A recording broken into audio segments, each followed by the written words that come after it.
तेरी सेवा में भारत अगर सर जाए तो जाए, तेरी सेवा में भारत अगर सर जाए तो जाए, तो मैं समझूं कि है मरना हयाते जाविदा मेरा।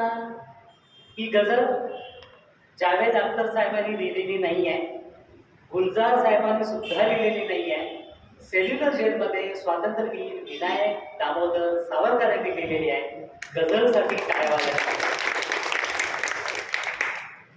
मंडळी, आजच्या विशेष कार्यक्रमात तुम्हा सर्वांचं मी मनापासून स्वागत करतो. आजचे आपले वक्ते श्री योगेश सोमण, त्याचबरोबर विविध संस्थांकडून आलेल्या तुम्हा सर्वांचे मी मनापासून स्वागत करतो. आणि आजच्या कार्यक्रमाची विशेषता ही आहे, बाजूच्या बालिका आदर्शच्या 9वी-10वीतल्या विद्यार्थ्यांनी सुद्धा आज उपस्थित आहेत. भाषा शुद्धी आणि सावरकरांचे विचार ऐकण्यासाठी त्या बालिका आदर्शच्या आदर्श विद्यार्थिनींचं पण आपण टाळ्या वाजवून स्वागत. मी क्लबचे अध्यक्ष श्री चैतन्य हलगेकरजींना विनंती करतो की आजचे आपले वक्ते श्री योगेश सोमण यांच्यासह आदरपूर्वक त्यांनी व्यासपीठावर त्यांना घेऊन यावं आणि व्यासपीठावर येताना सावरकरांच्या प्रतिमेला पुष्पार्चन करून त्यांनी आसन ग्रहण करावं अशी विनंती करतो.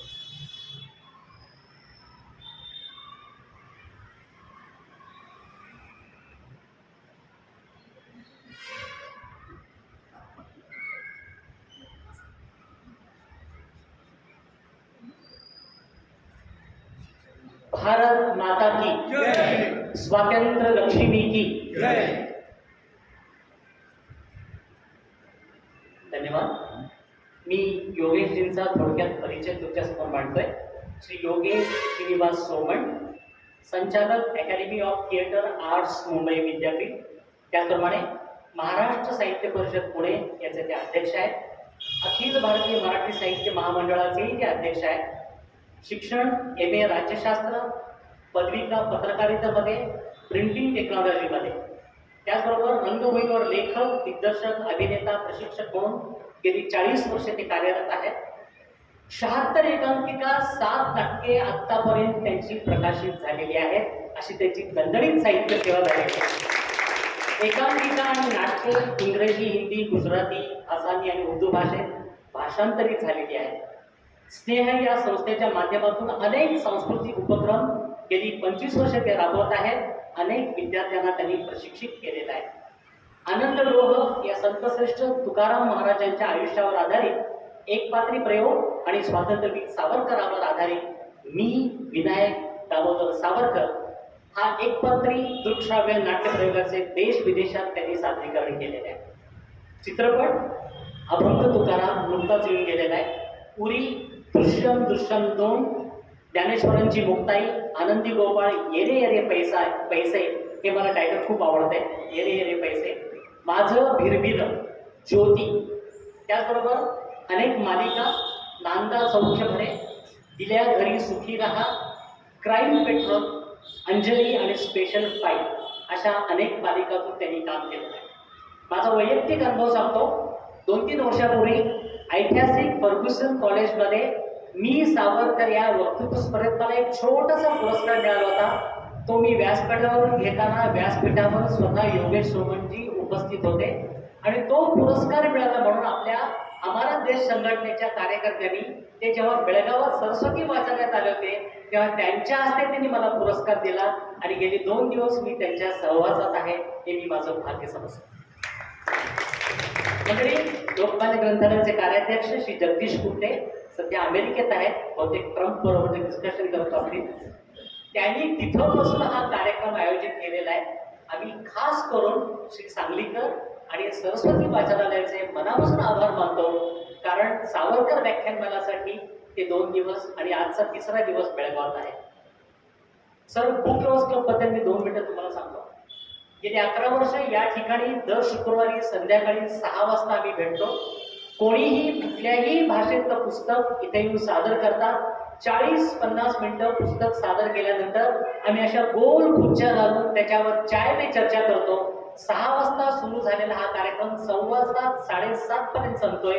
म्हणजे या 1.5 तासात आम्ही मोबाईल पासून दूर असतो आणि महिन्याला 4 किंवा 5 पुस्तकं ऐकतो, म्हणजेच वर्षाला आम्ही 50 पुस्तकं ऐकतो. बुलतच्या या उपक्रमासाठी तुम्ही खरंच टाळ्या वाजवायच्या. मी बुलतचे अध्यक्ष श्री चैतन्य हलगेकर यांना विनंती करतो की त्यांनी त्यांचं स्वागत हे पुस्तक घेऊन जावं.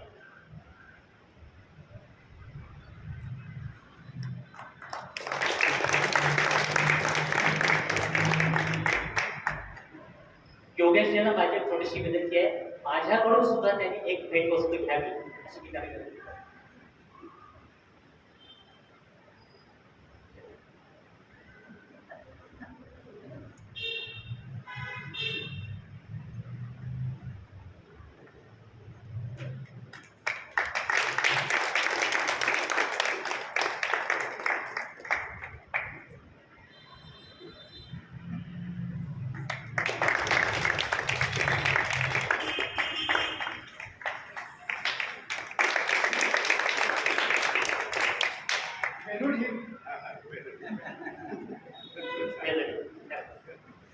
जाता जाता बुक लव्हर्स क्लबचा एक छोटासा नियम मी तुमच्यासमोर मांडतोय. बुक लव्हर्सच्या कुठल्याही कार्यक्रमात बुके नाही बुक, गुलाब नाही किताब, पुष्प नाही पुस्तक, हा नियम आम्ही पाळतो आणि हा नियम आता बऱ्याच संस्था पाळत आहे. मंडळी, आता मी तुमच्या आणि वक्त्यांच्या मध्ये राहणार नाही आहे. पुढचा तास सव्वा तास योगेशजी आपल्या समोर आपले विचार मांडणार आहेत. मी त्यांना प्रार्थना करतो की त्यांनी आपलं व्याख्यान सुरू करावं. धन्यवाद.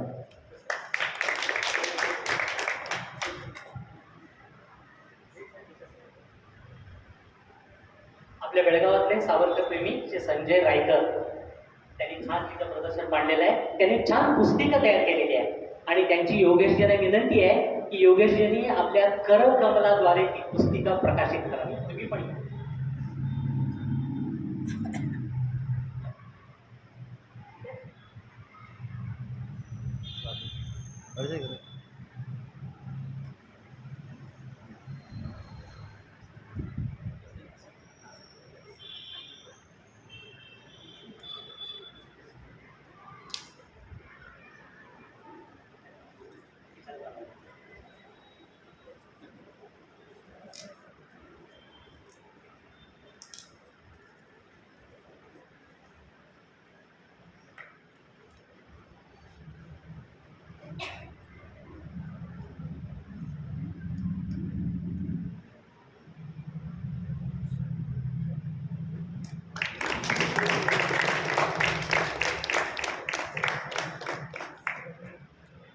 धन्यवाद संजयजी.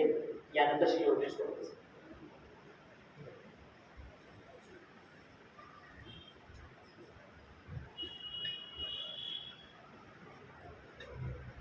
व्यासपीठावरील मान्यवर पदाधिकारी, समोर उपस्थित बुक लव्हर्स क्लबचे सभासद, सावरकर प्रेमी, सावरकर अभ्यासक, पुस्तक प्रेमी आणि बेळगाव स्थित बंधू भगिनी,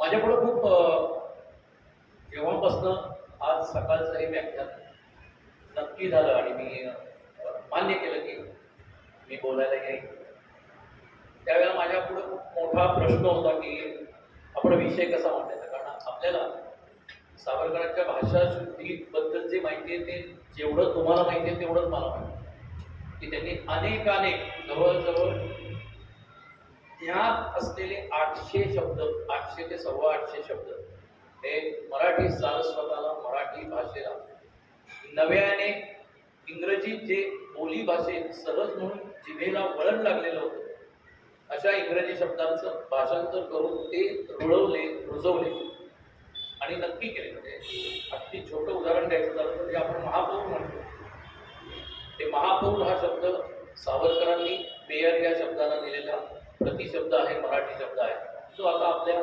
सगळ्यांच्या जिभेवरती रुळलेला. सावरकरांच्या बरोबरीने बाबारावांनी सुद्धा मराठी भाषेच्या शुद्धीकरणामध्ये खूप मोलाची, जवळजवळ 38 एक शब्द आहेत की जे खूप प्रचलित आहेत, पण कुणाला ते तसं म्हणजे दिनांक हा शब्द बाबारावांनी तारीख या शब्दाला प्रति मराठी शब्द म्हणून दिलेला आहे, जो आता आपण सगळेजण सातत्याने आणि प्रचलित पद्धतीने मराठीमध्ये वापरतो. तो दिनांक हा शब्द बाबारावांनी दिला. मराठी भाषेच्या शुद्धीकरणाचा हा प्रवास काही फक्त सावरकरांपासूनच झाला आहे, ज्ञात झाला आहे, सुरू झाला आहे असं नव्हे.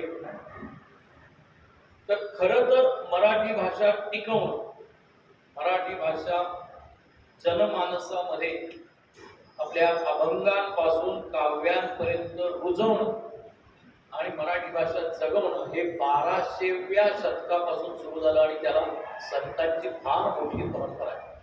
विजयनगरचं साम्राज्य लोप पावलं आणि प्राकृत आणि मराठी याच्यावरती ज्या पद्धतीने इंग्रजांचं आक्रमण झालं त्या पद्धतीने आपल्यावरती आक्रमण झालं. ते फारसी शब्द, फारसी भाषेचं, मग ती पत्ररूपाने असेल, ऍडमिनिस्ट्रेटिव्ह प्रशासकीय याच्यामध्ये सगळीकडेच त्यावेळेला जसं मुघलांचं साम्राज्य महाराष्ट्र आणि या सगळ्या प्रांतावर संपूर्ण देशभरावरती ते पसरलं, प्रस्थापित झालं, स्थापित झालं, त्यानंतर आपोआपच अर्थातच त्यांच्या भाषेचा आता प्रादुर्भाव म्हटलं पाहिजे, हा आपल्या बोलण्यावर, आपल्या लिहिण्यावर तो प्रादुर्भाव आला, जो फारसी भाषेचा होता. मग त्यावेळेला सत्ता दुसऱ्या कोणाचीही असो, सत्ता मुघलांची असो, बादशाह इथं राज्य करत असो, इथला सुभेदार मुघल असो किंवा इथले स्थानिक जहागीरदार जरी मराठी सरदार असले तरी त्यांच्या बोलण्यामध्ये, त्यांच्या लिहिण्यामध्ये, त्यांचा हुकूम देण्यामध्ये म्हणजे आजच्या भाषेमध्ये GR काढण्यामध्ये सगळ्यामध्ये फारसी भाषेचा सहजरित्या उपयोग व्हायला लागला आणि करायला लागला. त्यावेळेला कळत नकळत मराठी भाषा जगवण्याचं काम हे आपल्या महाराष्ट्रातल्या मराठीतल्या थोर संत परंपरेने केलं. म्हणजे त्याचा आपण भक्तिभाव आणि हे सगळं बाजूला ठेवलं आणि रॅशनली त्याच्यामध्ये तार्किक दृष्ट्या विचार केला तर मराठी भाषेचं शुद्धीकरण असो, मी त्याला शुद्धीकरण नंतर म्हणेन, मराठी भाषा टिकवणं आणि मराठी भाषेबरोबरच जे सावरकरांचं म्हणणं होतं त्यानुसार मराठी भाषा ही फक्त भाषा या गोष्टीपुरती, संवाद साधणे या गोष्टीपुरती मर्यादित नसते, तर भाषा जेवढी टिकत जाते तेवढं तुमचं समाजाप्रती असलेलं, मातृभूमीप्रती असलेलं आणि धर्माप्रती असलेलं प्रेम, निष्ठा टिकत जाते, नव्हे ती दृढ होत जाते. जेव्हा तुम्ही तुमच्या मातृभाषेमध्ये सर्व व्यवहार करत असता, मातृभाषेमध्ये संवाद साधत असता, मातृभाषेमध्ये विविध कलांचा आविष्कार करत असता, मातृभाषेमध्ये त्या कलांचं रसग्रहण करत असता, मातृभाषेमध्ये एक दुसऱ्याबरोबर बोलत असता, एक दुसऱ्याबरोबर लिहित असता, ते जेव्हा तुम्ही मातृभाषेत करत असता त्याबरोबरच तुम्ही तुमची संस्कृती, तुमचे संस्कार, स्वतःचे संस्कारही प्रस्थापित करत असता, दृढ करत असता आणि तेच संस्कार थोरांकडून लहानांपर्यंत, ज्येष्ठांकडून कनिष्ठांपर्यंत, उच्चांपासून नीचांपर्यंत ते संस्कार अतिशय चांगल्या रीतीने प्रवाहित होत असतात असं माझं सावरकरांचं असलेलं मत मी फक्त मराठी भाषेतनं तुमच्यापर्यंत पोहोचवतो आहे. तर हे संस्कार, हे मातृभाषेचं प्रेम, मातृभाषेविषयी निष्ठा ही भक्ती मार्गाने असेल, विठ्ठलाच्या मार्गाने असेल, अध्यात्माच्या मार्गाने असेल, परंतु ती दृढ करण्याचं काम लीळा चरित्रापासून सुरू झालं असं अभ्यासार्थी लक्षात घ्या. चक्रदेव स्वामींच्या पासून, लीळा चरित्रापासून, प्राकृतातून मराठीतून म्हणजे तो जो प्रवास आहे तो लीळा चरित्रानंतर भावार्थ दीपिका. आता खूप जणांना असं नाही, आपल्या इथल्या ज्या या सगळ्या कन्या आलेल्या आहेत हे काय नाव काढले आहे, तर त्याला तुम्ही सगळेजण ज्ञानेश्वरी म्हणता. त्याचं मूळ नाव भावार्थ दीपिका असं आहे. ज्ञानेश्वरी हे त्याचं नाव नाही, हे लक्षात ठेवा. आणि घरी जाऊन सांगा, जर कधी आजोबा आणि आई वडीलही सांगायला लागले ज्ञानेश्वरी वाचलीस का, तर तुम्ही मुद्दामून ट्विस्ट करा, नाही मी भावार्थ दीपिका आजपासून वाचणार आहे. बघू त्यांना माहितीये का भावार्थ दीपिका म्हणजे काय. तर ज्ञानेश्वरीचं मूळ नाव हे भावार्थ दीपिका आहे. काय आहे भावार्थ दीपिका? कसा तो प्रवास सुरू झाला, कसा तो ओघ सुरू झाला, तर संस्कृत भाषेमध्ये प्रस्थापित असलेली भगवद्गीता जसजसं पिढ्या काय असतं, जर मानवाचा इतिहास, मानवाच्या उत्क्रांतीच्या बाबतीत आपण असं म्हणतो की मरकटापासून ते माणसापर्यंत शेपूट गळत गळत गळत गेली आणि माणूस ताठ दोन पायावर चालायला लागला आणि दोन पाय जे पुढचे होते त्याचे हात झाले आणि त्या हाताने काही कर्म करायला लागला, काही क्रिया करायला लागला आणि मानव उत्क्रांत झाला. त्याचप्रमाणे तो त्याच्या बुद्धीनेही उत्क्रांत होत गेलेला होता. पण तसंच जसजसं मानवी समाज हा वाढत गेला तसं अनेकानेक भाषा, उपभाषा, बोलीभाषा तयार व्हायला लागल्या आणि आपल्या मराठी समाजासाठी जर विचार केला, भारतीय समाजासाठी जर विचार केला तर भगवद्गीता जो आपला खूप तत्वज्ञान विषयक मूळ ग्रंथ आहे असं म्हटलं जातं. तसे अनेक ग्रंथ आहेत, पण भगवद्गीता हा जो ग्रंथ आहे की ज्याच्यामध्ये कर्मापासून भक्तीपर्यंतचे सर्व सिद्धांत वेगवेगळ्या अध्यायामध्ये मांडलेले आहेत. तो भगवद्गीता हा ग्रंथ संस्कृत मध्ये असल्यामुळे त्या संस्कृत भाषेचा सगळ्यांचाच अभ्यास नसल्यामुळे, कारण त्याचं व्याकरण हे त्यावेळच्या कदाचित पुरोहित वर्गाला किंवा ज्याला आपण उच्चभ्रू वर्ग म्हणतो तिथपर्यंत संस्कृत भाषा ही पोचली होती. संस्कृत भाषेचा अभ्यास केला गेला होता, संस्कृत भाषेमध्ये सहजरित्या संवाद साधला जात होता. परंतु ज्याला आपण कर्मचारी 12 दरुतदार म्हणतो किंवा एका मध्यम स्तरापासून खालच्या स्तरापर्यंतचा जो समाजाचा वर्ग असतो, जो त्याच्या बोली भाषेमध्ये त्याचे दैनंदिन जीवन जगण्याचे व्यवहार करत असतो, त्याच्यापर्यंत संस्कृत भाषा पोचली नाही. परंतु त्याच्यापर्यंत तत्वज्ञान पोचलं पाहिजे, त्याच्यापर्यंत पांडुरंग तो आपलाची रंग दुसरा नोहे हा भक्तिभाव पोचला पाहिजे. यासाठी ज्ञानेश्वर माऊलींनी नेवासे नावाच्या गावामध्ये 18 दिवस, जशी आता 3 दिवसाची व्याख्यानमाला असते, वसंत व्याख्यानमाला काही वेळेला 8 दिवसाची असते, तसं असं आपण समजूयात की नेवाशाला निवृत्तीनाथांच्या आदेशावरून, कारण निवृत्तीनाथांनाच ज्ञानेश्वर माऊलींनी गुरुपद दिलेलं होतं, त्यांना गुरु मानलेलं होतं आणि आपल्या या धाकट्या भावाला, शिष्याला असं सांगितलेलं होतं की आता लोकांना शहाणं करण्याची गरज आहे. लोकांपर्यंत पांडुरंगाचे, भक्ती मार्गाचे आणि कर्माचे सिद्धांत जे भगवद्गीतेमध्ये मांडलेले ते अतिशय सहज सोप्या पद्धतीने पोचले पाहिजे, म्हणून त्यांनी 18 दिवस एका अर्थी भगवद्गीतेवर टीका केलेली आहे. भगवद्गीतेचं भाषांतर नाही, भावार्थ दीपिका हे भगवद्गीतेचं भाषांतर नाही, तर ती भगवद्गीतेवर ज्ञानेश्वर माऊलींनी केलेली टीका आहे. आणि त्या टीकेचं स्वरूप म्हणजे अक्षरशः, म्हणजे आज आपण लता मंगेशकरांच्या आवाजात सुश्राव्य अशा आवाजामध्ये हृदयनाथ मंगेशकरांनी चाली लावलेल्या ज्ञानेश्वरीतल्या कित्येक अभंग आणि पोह्या ऐकतो, मोगरा फुलला असेल किंवा इतर असेल, की ज्या चालीमुळे आपल्याला आवडतात. पण त्यातले शब्दांचा जर विचार केला, ज्या पद्धतीची रूपक म्हणजे ज्ञानेश्वर माऊली काय प्रगाढ प्रतिभेचे, शेवटी ईश्वराचंच देणं होतं ते, ईश्वराचंच लेकरू होतं ते आणि एका विहित कार्यासाठीच त्यांनी जन्म घेतलेला होता. म्हणून वयाच्या 16व्या वर्षी भगवद्गीतेच्या 18 अध्यायावरती हजारो ओव्या, एक एक श्लोक समजण्यासाठी त्यांनी जी रूपकं वापरलेली आहेत ही त्यावेळच्या तत्कालीन प्राकृतापासून मराठीमध्ये येण्याचा जो प्रवास होता, त्या मराठीमध्ये ती त्यांनी जी रूपकं दिलेली आहेत, त्यांनी ज्या पद्धतीची उदाहरणं दिलेली आहेत, त्यांनी एकेका श्लोकासाठी, एकेका शब्दासाठी समानार्थी मराठीमधले जे शब्द वापरलेले हे जगातलं सगळ्यात मोठं साहित्यातलं आश्चर्य असं म्हटलं पाहिजे. म्हणजे मराठी भाषा ही किती समृद्ध आहे.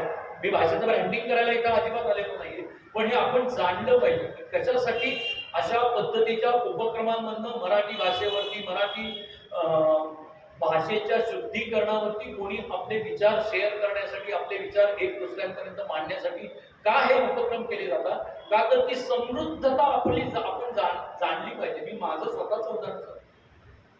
मी ज्यावेळेला भगवद्गीता वाचायला सुरुवात केली, एक पद्धत असते. आता तुम्ही सगळ्या नव्या शाळेतल्या मुली इथं आहेत, त्यांना मला सांगायचं की वाचनाची आवड कशी जोपासायची आणि कशी वाढवायची.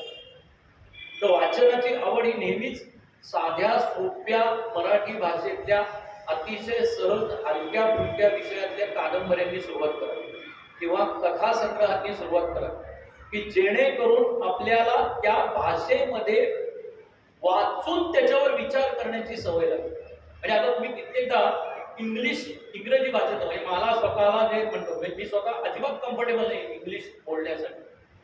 त्यावेळेला मी ज्यावेळेला बोलतो त्यावेळेला माझ्या असं लक्षात येतं की आधी माझ्या मनामध्ये मराठी वाक्य तयार होतं आणि मी त्या मराठी वाक्यांच्या शब्दार्थांना मला माहीत असलेले इंग्रजी शब्द लावायला लागतो आणि मग त्याची वाक्य रचना करायला लागतो आणि त्या बाबतीत ते करत असताना सतत माझ्या डोक्यामध्ये येत असतं की माझी वाक्य रचना चुकली आहे का काय. म्हणजे आपण जे मराठी भाषिक उत्तम व्याकरणाने इंग्रजी बोलू शकतो ते कायम आपलं चुकेल का काय यासाठी आपण इंग्रजी बोलायला घाबरतो. याच्या उलट आता मला माहिती नाही तुम्ही कॉन्व्हेंट मधले आहात का नाही, पण कॉन्व्हेंट मधले सो कॉल्ड स्ट्रिक्ट स्मार्ट जे स्टुडंट्स असतात ते कधीही व्याकरणाचा विचार करत नाही, ते दामटून बोलायला लागतात आणि कित्येकदा हळूच त्याच्यामध्ये मराठी आणि हिंदी शब्द पेरतात आणि फ्लुएंट इंग्लिश बोलतोय असा आभास निर्माण करतात. त्यासाठी आपलं मराठी वाचन आपल्या भाषेवरती कमांड येण्यासाठी आपलं मराठी वाचन जर सुधारायचं असेल पेक्षाही मे महिन्यात अरे काहीतरी वाचत जा रे वाचत जा असं म्हणून आपल्यावरती आई वडील आजी आजोबा असे सतत काही ना काहीतरी सांगत असतात. त्यावेळेला आपण कुठलं तरी पुस्तक धरतो डोळ्यासमोर आणि वाचायचा प्रयत्न करतो. 2-4 पानं वाचल्यानंतर आपल्याला कंटाळा येतो आणि मग आपण आईच्या किंवा वडिलांच्या मोबाईलमध्ये रील्स बघायला सुरुवात करतो. मला नेहमी असं वाटतं की त्याच्यापेक्षा अतिशय रुचकर असलेल्या छान कथा कादंबऱ्या त्यातल्या त्या चरित्र कादंबऱ्या अशा वाचाव्या जेणेकरून आपल्याला इंटरेस्ट निर्माण होईल. म्हणजे हे मी आता माझ्या वयाच्या 50शीला मी काय केलं ते सांगतो की ज्या असं ठरवलं की आपण आता ज्ञानेश्वरांना ज्यावेळेला मी तुकाराम महाराजांवरती नाट्यप्रयोग करायचं साधारण 15 वर्षापूर्वी ठरवलं आनंद डोह नावाचं.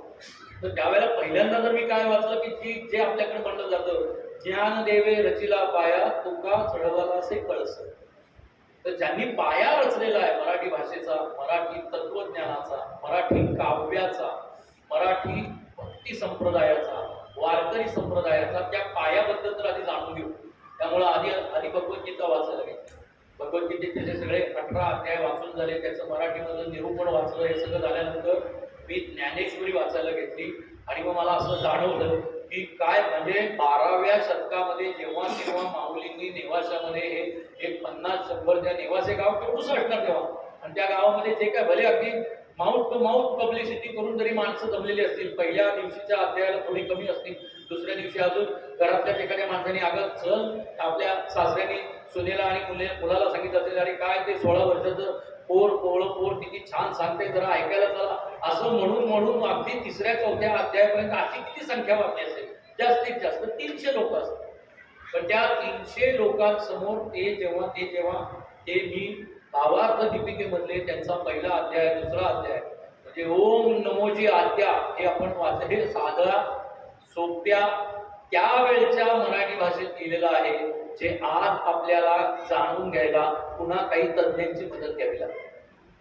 म्हणजे त्यावेळचा इंटलेक्च्युअल काय जे काय हे असेल ती किती ग्रेट होती. त्यावेळच्या सोकॉल्ड कामकरी शेतकरी कुंभार वगैरे 12 बलुतेदार आणि भटजी पुरोहित वर्गातल्या माणसांना ते किती सहजरित्या कळत होतं कारण त्यांना सोपं वाटावं म्हणून माऊलींनी अक्षरशः एकेका श्लोकासाठी जास्तीत जास्त जे एका मला आठवते त्यानुसार एका श्लोकासाठी माऊलींनी 75 ते 76 पोव्या लिहिलेल्या आहेत. इतकी रूपक दिली इतकं समजून सांगायचा प्रयत्न केलेला आहे. यांनी बाकी काही झालं नाही त्यांना त्यावेळेच्या त्या पिढीला समजलं असेलच पण यांनी मराठी भाषेचं समृद्धतेमध्ये जी काय वाढ झालेली आहे आपला जो बेस आहे मराठी भाषेचा तो इतका समृद्ध आहे अशा पद्धतीने कारण त्याला अध्यात्माच्या तत्वज्ञानाचा बेस आहे. माऊलींना सुद्धा जे साधलं नाही ते आणखीन सोपं करावं म्हणून मग नंतर एकनाथ महाराजांनी पुन्हा त्याच्यावरती भावार्थ दीपिकेवरती आणि ज्ञानेश्वरीवरती काही भाष्य केलं. त्यांनी रामायणावरती भाष्य केलं आणि लोकांना आणखीन सोपं केलं. त्याच्या बरोबरीने एकनाथ महाराजांनी काय केलं तर एकनाथ महाराजांनी अध्यात्माच्या मार्गामध्ये नाट्य आहे म्हणजे थोडक्यात एकनाथ महाराजांची भारुड नावाचा जो काव्य प्रकार आहे भारुड ज्याला आपण म्हणतो. भारुड म्हणजे तुम्ही कधी कधी ऐकलं असेल अगा विंचू चावला हे जे गाणं आहे हे भारुड एकनाथ महाराजांचं. एकनाथ महाराजांनी सहज सोप्या भाषेमध्ये संवादाच्या माध्यमातून भाषा समृद्ध केली.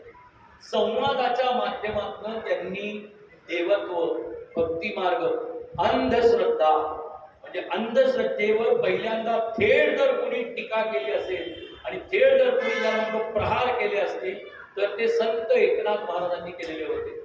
संत एकनाथ महाराजांनंतर मग तुका झाला असे कळस. तुकाराम महाराजांनी जवळजवळ 4,500 अभंग लिहिले आणि तुकारामांचा गाथा सज्ज झाला. ही जी काही संत परंपरा होती त्याच्यामध्ये तुकाराम महाराजांच्याच दरम्यान शिवाजी महाराजांचा जन्म झालेला होता आणि शिवाजी महाराजांनी हिंदवी स्वराज्य स्थापन केलेलं होतं. या सगळ्या कालखंडामध्ये आपल्यावरती मोगली सत्ता राज्य करत होती.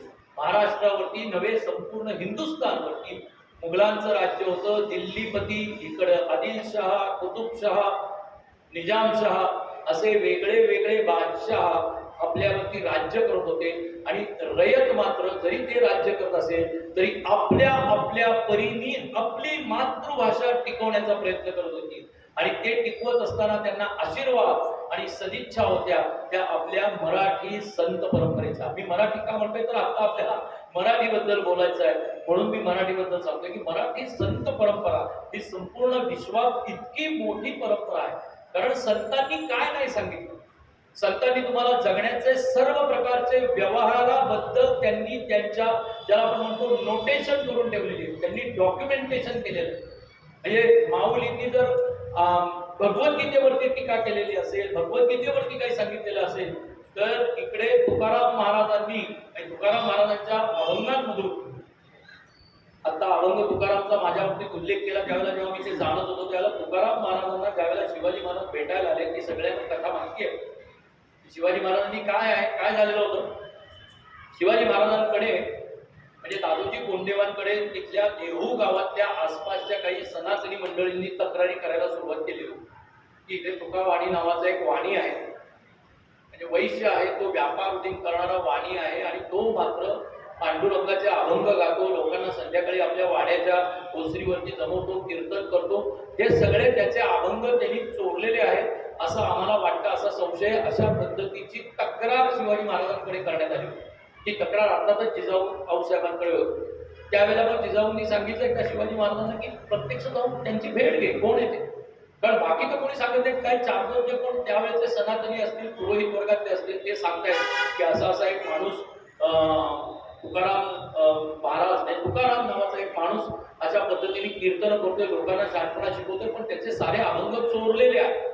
तो कुठल्या कुठल्या देवळामधनं जाता जाता येता जे काय कानावर पडतात ते अभंग तोंडपाठ करतो आणि संध्याकाळच्या वेळेला स्वतःच्या घराच्या ओसरीवर ते सांगतो आणि त्याच्याबद्दल लोकांना शहाणपणा शिकवतो. अशा पद्धतीचा लोहगाव मध्ये तुकाराम महाराजांवरती दिवाणी दावा लावला गेला होता हे लक्षात ठेवा. म्हणजे संतांचे मार्ग किती खडतर होते की स्वतःला सोडलेल्या प्रतिभेला सुद्धा त्यांना सिद्ध करावं लागत होतं हे लक्षात घ्या. तर अशा पद्धतीने जर जिजाऊंनी महाराजांना सांगितलं की तुम्ही एकदा जाऊन या देहूमध्ये, कोण आहे ते यांना भेटून या, काय त्यांचं म्हणणं आहे काय.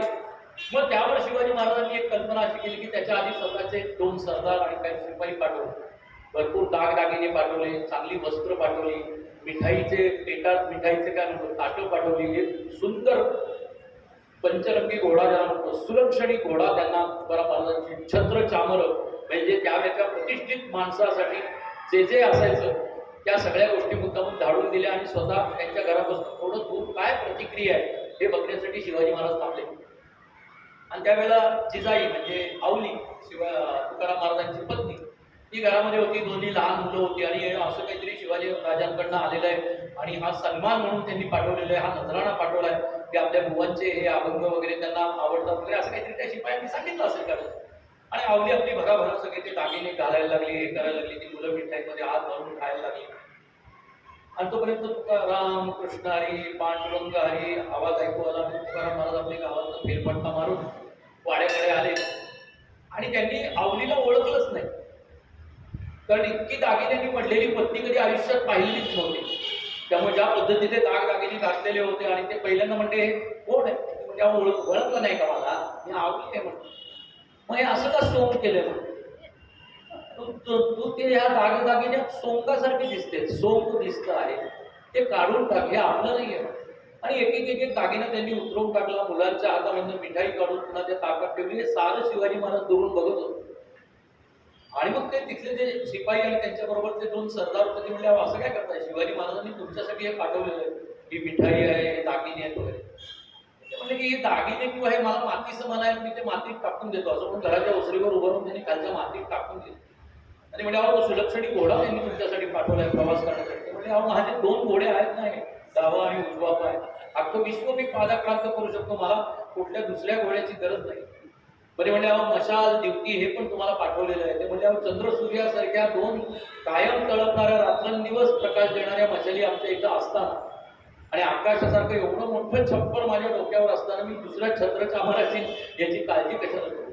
हे सारं ते शिवाजी महाराज ऐकत होते आणि अतिशय भारून जाऊन शिवाजी महाराज समोर आले आणि त्यांनी तुकाराम महाराजांना नमस्कार केला आणि त्यांनी सांगितलं की बुवा, मी किती एखादा माणूस निस्पृह असू शकतो हे मी पहिल्यांदा पाहिलं की संत वृत्ती ही कुणाच्या अभंगामधून नाही, ती संपूर्ण अंगात वाढलेली असते हे मी प्रत्यक्ष पाहिलं.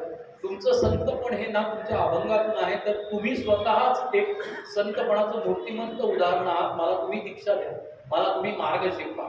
आणि मग त्यानंतर लोगावला ते जे कीर्तन झालं आणि त्या कीर्तनामध्ये शिवाजी महाराजांनी तुकाराम महाराजांनी आपल्या अभंगामधून, मराठीत लिहिलेल्या अभंगामधून शिवाजी महाराजांना गनिमी काव्याबद्दल, राज्य कारभार कसा करावा याबद्दल अशा पद्धतीचे अनेक शिकवणीचे अभंग हे तुकाराम महाराजांनी लिहिलेले आहेत, तुकाराम महाराजांना स्फुरलेले आहेत, तुकाराम महाराजांनी ते शिवाजी महाराजांना सांगितलेले. आपण त्यांना म्हणतो की या संतांनी लोकांना अंधभक्ती, पांडुरंगाची अंधभक्ती करायला शिकवली वगैरे, असाही काही जण त्याच्यावरती आरोप करतात, गैरसमज पसरवतात. तुकाराम महाराजांच्या एका अभंगात शेतकऱ्याला असं म्हटलेलं आहे की घरात जर मयत झालेली असेल आणि त्याच वेळेला सुधी पेरणीचे दिवस असतील तर शेतकऱ्यांनी मयत झाकून ठेवावी आणि तो दिवस पेरणीचा म्हणूनच साजरा करावा. त्याचं कर्तव्य पेरणी करणं हे आहे, कारण त्यातून उगवणाऱ्या धान्यातल्या कणाकणातून नंतर अनेकांच्या तोंडचा घास बनणार आहे. जो गेला आहे तो पुन्हा जिवंत होणार नाहीये. त्याचा शोक करण्यापेक्षा त्याला झाकून ठेवावं, मयताला झाकून ठेवावं व पेरणी करावी. अशा पद्धतीची शिकवण, इतकी त्याला म्हणतो तर्कबुद्धीला घासून पुसून हे केलेली अशी शिकवण, इतकी रॅशनल शिकवण ही आपल्या संतांनी ही समाजाला दिलेली आहे. मला असं वाटतं की मराठी भाषा टिकण्याचं, मराठी भाषा म्हणजे खूप जण म्हणतात आता, खूप जणांना अनेकदा विशेषतः ज्यांचे केस हळूहळू पूर्ण पांढरे व्हायला लागलेले असतात, अशी माणसं मराठीच्या बद्दल खूप कळ करतात. काय होणार मराठी भाषेचं, मराठी भाषा आता मरायलाच आलेली आहे, अमुक झालेली.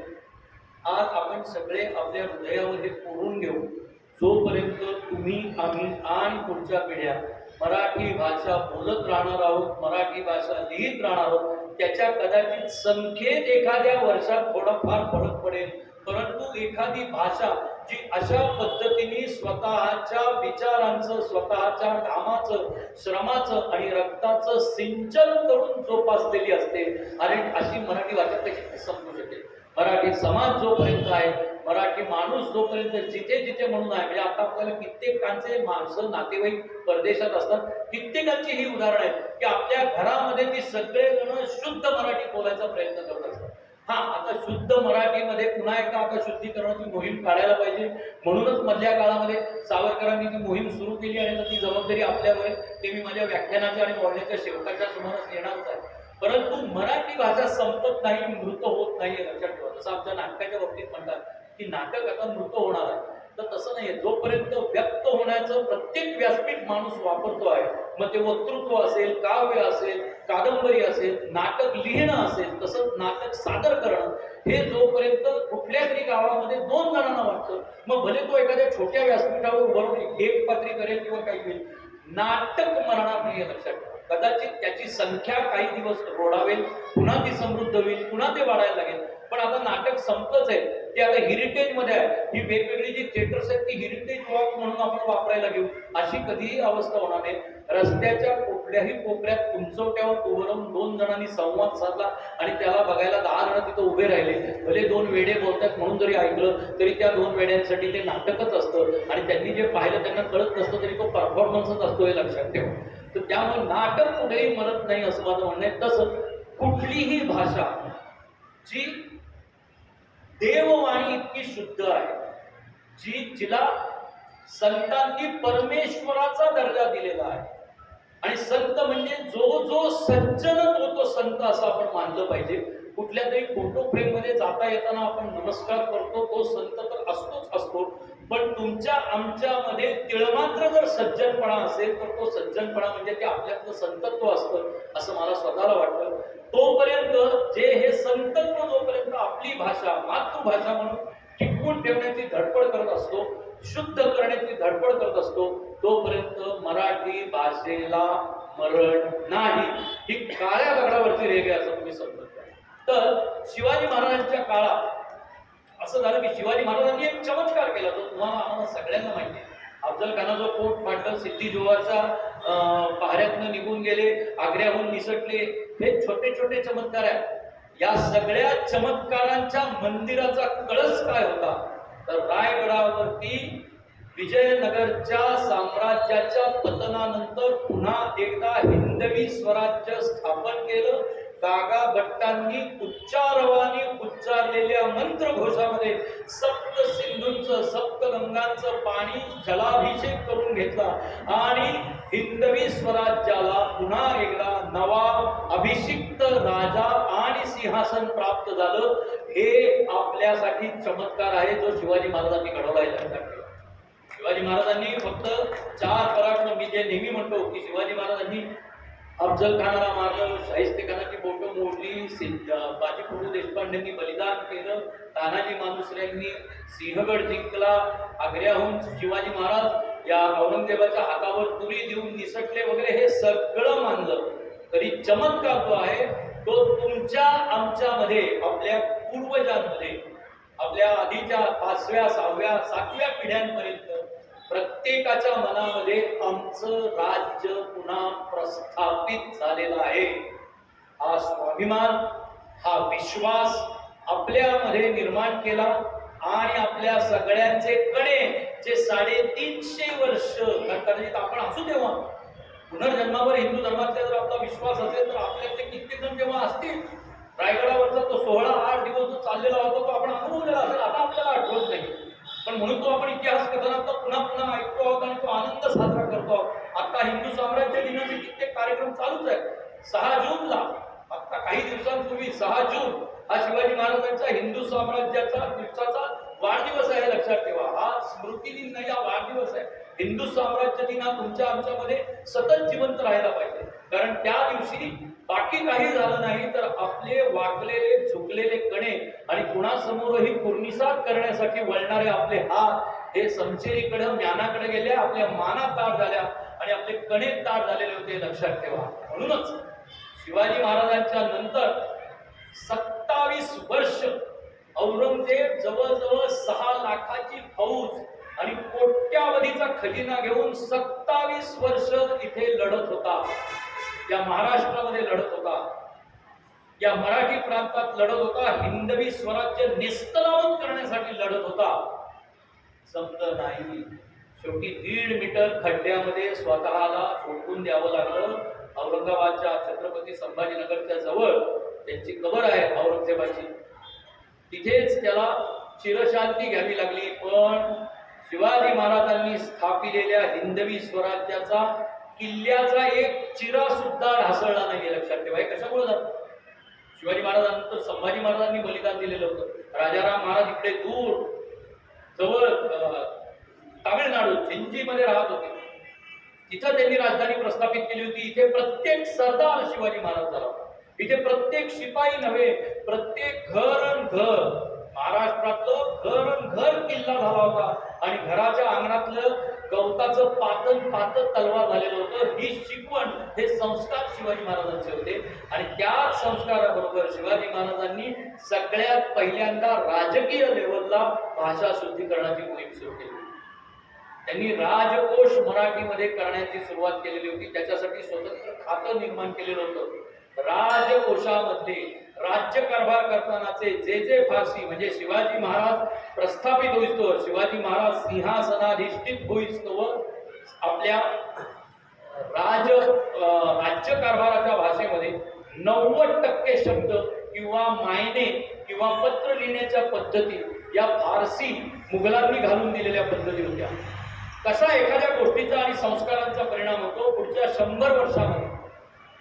राजव्यवहार कोश निर्माण करायला सुरुवात तो काही एका दिवसात झालेलं नाही. कोणी 4 पंडित बसले 10 दिवसामध्ये लिहून काढला असं झालेलं नाहीये. कारण एकेका शब्दाचा अर्थ करत करत करत तो राजव्यवहार कोश समृद्ध होत गेलेला होता.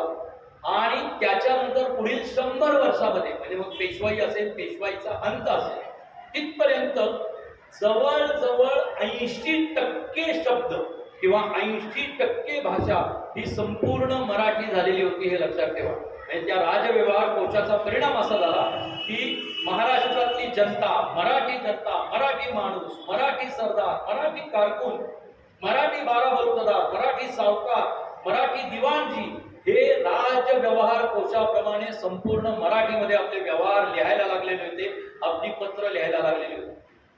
त्याच्यानंतर 1818 साली पेशवाई बुडली. 1857 साली स्वातंत्र्य लढ्याचं युद्ध झालं, ते अयशस्वी झालं. आणि 1858 1859 साली राणीचं राज्य आलं. आणि मग त्यांनी अतिशय पद्धतशीरपणे, मेकॉले नावाचा एक अधिकारी होता आणि त्या मेकॉले नावाच्या अधिकाऱ्यांनी अतिशय पद्धतशीरपणे त्यांनी काय पाहिलं, त्यांनी हे पाहिलं की इथं शिवाजी महाराज नावाची एक वेगळी रक्तवाहिनी या सगळ्यांच्या याच्यातून वाहते. ही माणसं अतिशय स्वाभिमानी आहेत आणि कुठेतरी आपण राज्यकर्ते होतो आणि आता आपल्यावरती यांनी आक्रमण केलं, ही भावना पिढ्यानपिढ्या यांच्या मनामध्ये एका पिढीतून दुसऱ्या पिढीमध्ये ट्रान्सफर केली जाणार आहे. पहिल्यांदा यांच्या स्वाभिमानाला आपण धक्का दिला पाहिजे, यांचा स्वाभिमान तोडला पाहिजे.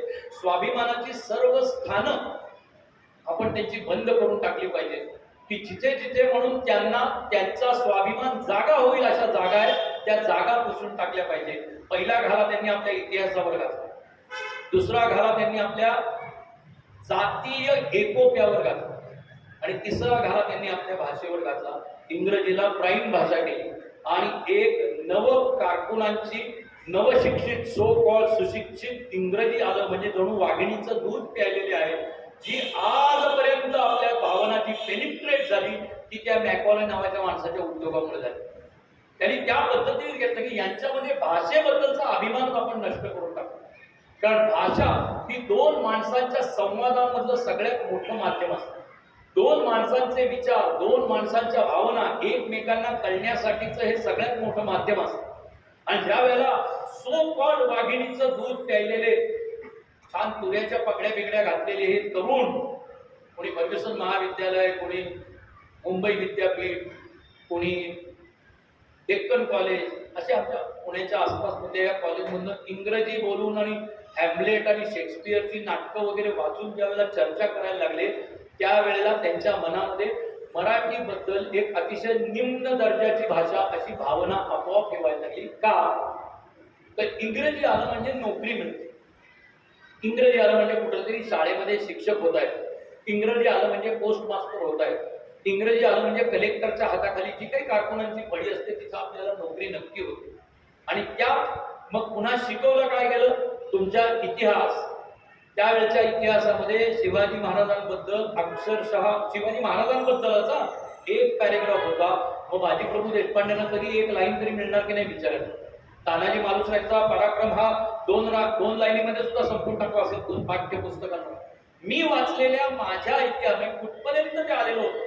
1947 साली भले आपण स्वतंत्र झालो असतो, मी साधारण तुम्हाला सांगतोय 1975-76च्या वेळेची गोष्ट सांगतोय, तेव्हा असलेल्या इतिहासाच्या पुस्तकामध्ये मला आठवतंय त्यानुसार शिवनेरीवरती शिवाजी महाराजांचा जन्म झाला. मग त्याच्यानंतर एक धडा अफजल खानाचा होता, एक धडा शाहिस्तेखानाची बोटं कापल्याचा होता, एक धडा बाजीप्रभू देशपांडेंच्या बलिदानाचा होता, त्याच्यानंतर थेट आग्र्याहून सुटकेचा होता आणि त्याच्यानंतर थेट राज्यकारभार म्हणजे राज्याभिषेक.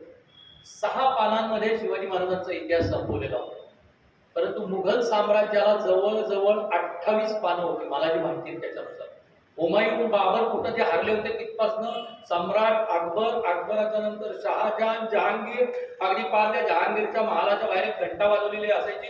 कोणी आला आणि ती घंटा वाजवली की तो न्यायदान करायला यायचा वगैरे, हे सगळे किस्से इतिहासामध्ये लिहिलेले होते. पण शिवाजी महाराजांच्या न्यायदानाच्या बद्दल किंवा त्यांनी केलेल्या मराठी राज्य भाषा कोशाबद्दल, राज्यकारभार कोशाबद्दल कुठेही एवढंच सुद्धा लिहिलेलं नव्हतं. का तर तेव्हा जो विचार करून ठेवलेला होता की 1857च्या सुद्धा बंडामध्ये स्वातंत्र्य लढ्यात सगळी शिवाजी महाराजांपासून संस्कारित झालेली, त्या इतिहासातून संस्कारित झालेली माणसंच बंड करायला उभी राहिलेली होती.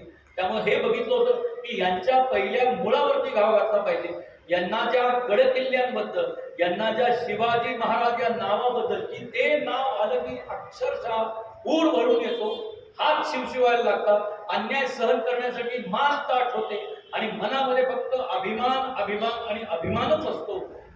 याला पहिलं मोडून काढलं पाहिजे. आणि म्हणून मग इंग्रजी भाषेची सक्ती करण्यात आली.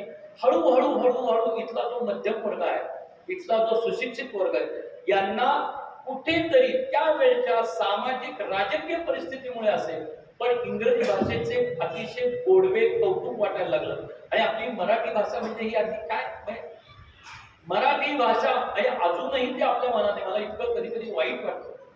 आणि ज्यावेळेला माझा मुलगा चांगला SSC ला मस्त 92% मार्क पाडून पास झालेला होता, त्याच्याही आधी कुठल्या शाळेत आणि कुठल्या माध्यमामध्ये त्याला शिकायला घालायचं, त्यावेळेला ज्या वेळेला चर्चा सुरू झालेली होती त्यावेळेला साहजिकच माझ्या घरात मी सोडून आणि माझी पत्नी सोडून बाकीचे सगळे जण चर्चा करण्याच्या वेळेला त्याला इंग्लिश मीडियम मध्ये घाला. त्याच्यात एक छान त्यांनी लॉजिक लावलं की घरामध्ये तर आपण मराठी बोलतोच, मराठी भाषा तर येतेच, जे काय मराठी वाचनाचे आणि याचे संस्कार त्याच्यावर होतील ते आपोआप होतीलच. कारण तू तर योगेश मराठीमध्ये नाटक लिहितोस, नाटक करणारी माणसं, तुमची स्वतःची नाट्य संस्था आहे वगैरे वगैरे सगळं सांगितल्यानंतर पण त्याला ही दुसरी ही भाषा यायला पाहिजे असं आम्हाला वाटतं. या सगळ्याला छेद देऊन मी पुण्यामध्ये एक प्रतिष्ठित हे आहे ज्ञान प्रबोधिनी नावाची शाळा आहे पुण्यामध्ये, की जी व्यवस्थित इंटरव्ह्यू वगैरे घेते. म्हणजे असं कुणी गेलं ऍडमिशन मिळाले असं तिथं होत नाही. साधारण 3000 विद्यार्थ्यांमधून 30 विद्यार्थी आणि 30 विद्यार्थिनी अशा 60 जणांना फक्त तिथे घेतली जाते. त्याच्यात सर म्हणून त्याच्या आधी सुद्धा पहिली दुसरी तिसरी त्याला मराठी शाळेमध्ये घातली. कारण मला या गोष्टीवर विश्वास होता की तो जेवढं मराठीमध्ये एखादी गोष्ट सहज समजू शकेल, मग ते विज्ञानातलं एखादं प्रमेय असेल, बीजगणितात, आता मला स्वतःला बीजगणित आणि जॉमेट्री भयंकर त्रासात होतो, मी ती आणि बीजगणित मला कधीच आयुष्यात जमली नाही, पण तरी पुस्तकामध्ये जर ती मराठीमध्ये समजावून सांगितली तर ती जास्त चांगली समजते, यावर माझा ठाम विश्वास होता. आणि तो विश्वास त्यांनी सार्थ ठरवला. 10वी मध्ये त्याला खूप चांगले मार्क पडले. आणि मग ज्या वेळेला तो इंग्रजी शिकायला लागला तर अक्षरशः मी त्याचा अनुभवत होतो. त्याला फक्त 2 महिने त्याचा त्रास झाला आणि त्याच्यानंतर तो ज्या पद्धतीने त्याचा शिकायला लागला, कारण त्याच्या मातृभाषेत त्याचं बेसिक शिक्षण झालेलं होतं. त्याला जे पहिली जी काय ज्याला आपण म्हणतो ना पहिले संस्कार हे मातृभाषेत झालेलं होतं. तो ज्ञानेश्वर म्हणत नव्हता तर तो ज्ञानेश्वर म्हणत होता, तर तुकाराम म्हणत नव्हता तर तो तुकाराम महाराज म्हणत होता. तर अशा म्हणजे हे जे संस्कार असतात, शिवाजी महाराजांचा अख्खाचा अख्खा इतिहास त्यांनी मराठीमध्ये वाचून काढलेला होता. तो त्या किल्ल्यावरती ज्या वेळेला जातो त्यावेळेला जे माहिती पत्रक लिहिलेलं असतं त्याचं हेरिटेज असल्यामुळे इंग्रजीमध्ये आणि मराठीमध्ये दोन्हीकडे लिहावं लागतं, परंतु तो ते खालचं नेहमी मराठीमध्ये लिहिलेलं आहे ते वाचत होता आणि तो जाणून घेत होता. तेव्हापासून मला स्वतःला एक नक्की कळलेलं होतं की मराठी भाषेमध्ये एखाद्या गोष्टीची माहिती घेतली तर ती ज्ञानामध्ये फार पटकन रूपांतरित होते. 2 गोष्टीचा फरक आहे, ज्ञान आणि ज्ञान प्राप्त करण्यासाठी घेतली जाणारी माहिती. तर जी माहिती तो मराठीमधनं त्याच्या मातृभाषेतनं घेत होता त्याचं ज्ञानात कन्व्हर्जन फार सहजरित्या व्हायचं. ह्याला कारण त्याच्या बोली भाषेत, ज्या भाषेचा त्याच्या नकळत तो अभिमान, आपल्याला वेगळे झेंडे घेऊन मिरवायची गरज नाही. आपण मराठी भाषा बोलतो, मराठी भाषेमध्ये व्यवहार करतो, हीच आपल्यासाठी अभिमानाची गोष्ट आहे. आणि ह्यालाच इंग्रजांनी घाला घालायचा प्रयत्न केलेला होता की त्यांनी इंग्रजीचं महत्व इतकं वाढवलं, इंग्रजी शिक्षणाचं महत्व इतकं वाढवलं जे आजही आहे. पण हळूहळू पुढच्या पिढ्या त्याच्याकडे येऊन मराठी सेकंड लँग्वेज का होईना पण अतिशय चांगल्या पद्धतीने उत्तमोत्तम पुस्तकं वाचत, पुस्तकांच्या वाचनाची आवड निर्माण करत आपण मराठी नवीन पिढीच्या मनामध्ये अतिशय चांगल्या पद्धतीने रुजवू शकतो. आणि इथे सावरकरांची भूमिका सुरू होती. ज्यावेळेला स्वातंत्र्य लढा सुरू झाला, आणि जसं आता मगाशी हिंदी मधली गझल हे तर त्यांचं बहुआयामी व्यक्तिमत्व, की ते तितक्याच सहजरित्या हिंदी किंवा उर्दू मध्ये गझल लिहू शकत होते, तितक्याच सहजरित्या जयोस्तुतेसारखं गीत रचू शकत होते. म्हणजे आज मी नेहमी म्हणतो हे माझं वैयक्तिक मत आहे, कदाचित काही जणांना पटणार नाही, काही जणांना मनापासून पटेल, पण माऊलींचं पसायदान आणि मातृभूमीचं यथार्थ वर्णन करणारं जयोस्तुते हे गीत हे तुलनेने सारखंच आहे असं मला स्वतःला वाटतं. प्रतिभेच्या आविष्काराचा विचार केला तर, प्रतिभेचा आविष्काराचा जर विचार केला तर मातृभूमी प्रति काय प्रेम असावं एखाद्या माणसाला, तितक्या चपखल शब्दामध्ये जर कोणी लिहिलेलं असेल तर ते स्वातंत्र्यवीर सावरकरांनी जयोस्तुते या त्यांच्या 5 का 6 कडव्यांच्या या गीतामध्ये लिहिलेलं आहे असं मला वाटतं. आणि त्याच्यामधल्या शेवटच्या कडव्यातल्या ज्या 2 ओळी आहेत की जे त्यांच्या जीवनाचं आणि राष्ट्राप्रती असलेल्या निष्ठेचं तत्वज्ञान होतं असं मला वाटतं. तुझं साठी मरण ते जनन, तुझं वीण जनन ते मरण. या 2 ओळींना, काव्य पंक्तींना आयुष्यभर सावरकर कुटुंब, मी फक्त एकटे विनायक दामोदर सावरकर म्हणणार नाही, तर आयुष्यभर सावरकर कुटुंब या 2 ओळींना, काव्य पंक्तींना जागलं असं मला वाटतं. ज्या पद्धतीचं मराठी लेखन सावरकरांनी केलेलं आहे, मराठी काव्य रचना सावरकरांनी केलेलं आहे.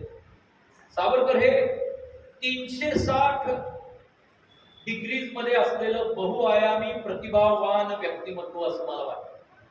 स्वातंत्र्य सेनानी होते, राजकीय नेतृत्व होतं, प्रखर जहाल नेतृत्व होते, उत्तम नाटककार होते, उत्तम कवी होते, उत्तम दलित लेखक होते, उत्तम भाषा शुद्धीकार होते. काय काय नव्हते आणि कशा कशात सावरकरांनी उत्तम विज्ञाननिष्ठ होते. सावरकरांचा इंग्रजांच्या अर्थसंकल्पावरती अतिशय चांगला अभ्यास होता आणि तसं त्यांनी वेळोवेळी लंडनची बातमीपत्रे म्हणून लंडनमध्ये असताना जे पाठवत होते त्याच्यामध्ये तिथे होणाऱ्या भारतविषयक ज्या काही चर्चा पार्लमेंटमध्ये व्हायच्या त्याच्या ते साक्षीदार असायचे आणि त्यावेळेला भारतासाठी मांडलेल्या अर्थसंकल्पावरती त्यांनी स्वतः त्याच्यावरती टीका टिप्पणी करून ती बातमीपत्र भारतामध्ये पाठवलेली आहेत. विपुल पद्धतीचं लिखाण सावरकरांनी केलं आहे. आता पुस्तक वाचन क्लब असल्यामुळे खरं तर मी आधी असं ठरवलं होतं की आपण जन्मठेप या वाचलेल्या पुस्तकावरती बोलायला सुरुवात करावी, परंतु विषय मला आयोजकांनी वेगळा दिला. पण तरी मूळचा एक जरा हट्टी दिग्दर्शक असल्यामुळे मी आता पुन्हा जन्मठेपवर येणारच आहे. जन्मठेप हे मी एकूण 3दा वाचलं.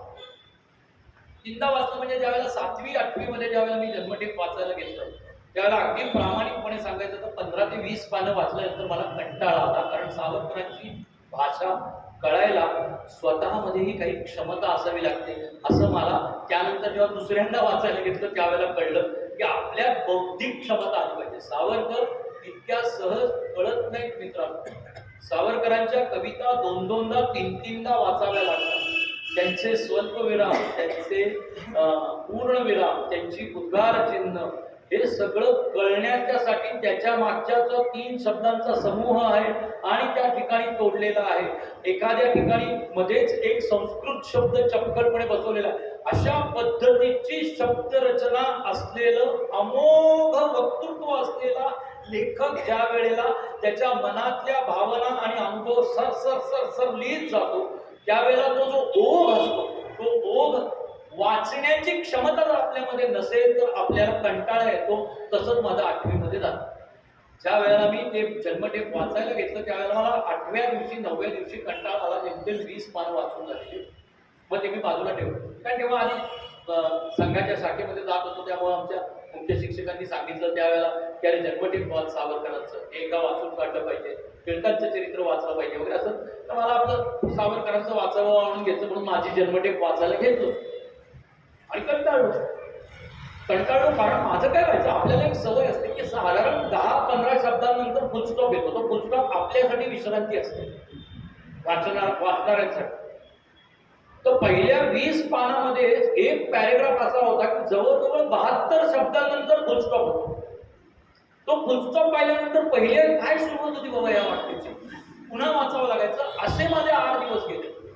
आणि मग मी म्हणलं नाही बाबा याला काही अर्थच नाही, नको कंटाळा आला, त्याच्यापेक्षा दुसरी सोपी छोटी छोटी पुस्तकं वाचाय. म्हणून मी जे तुम्हाला पहिलं सांगितलं की इनिशियली आपल्याला वाचनाची आवड निर्माण करण्यासाठी कधीही अशी अवघड पुस्तकं वगैरे घेऊ नये. हे तसं माझं विवेकानंदांच्या बाबतीतही झालं. लोक आपली बोलणार आहे. आमच्याकडे एकदा शाळेत असताना 11वीत असताना शंकर अभ्यंकर विद्या वाचस्पती शंकर अभ्यंकरांचं व्याख्यान होतं आणि त्यांचं व्याख्यान वाचावे कसे वाचाल तर वाचा वगैरे अशा पद्धतीच्या विषयावरती ते बोलत असताना त्यांनी विवेकानंदांच्या राजयोग नावाचं जे पुस्तक आहे त्याच्यावरती ते खूप मोठं विवरण त्यांनी केलं आणि ते निरूपणार्थच होतं अक्षरशः आणि ते मी वाचायला घेतलं आणि पुन्हा एकदा 20 पानं झाल्यानंतर मी कंटाळलो.